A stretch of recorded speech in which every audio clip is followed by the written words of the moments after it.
أكرم. تعلم الوضوء أولا غسل اليدين بعد النية والبسملة قبل البدء ننوي بقلبنا الوضوء ونقول بسم الله ثم نغسل الكفين إلى الكوعين 3 مرات.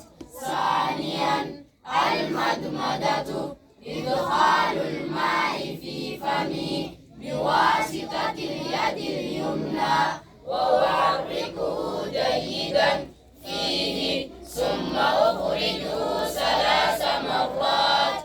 ثالثا الاستنشاق والاستنثار نقوم بإدخال الماء إلى الأنف بواسطة اليد اليمنى وبعدها نخرجه باليد اليسرى 3 مرات. رابعا غسل الوجه نغسل الوجه من منبت شعر الرأس إلى الذقن ومن شحمة الأذن إلى شحمة الأذن عرضا 3 مرات.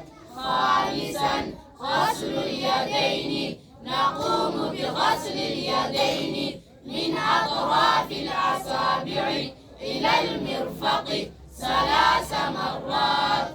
سادسا مسح الرأس أبللك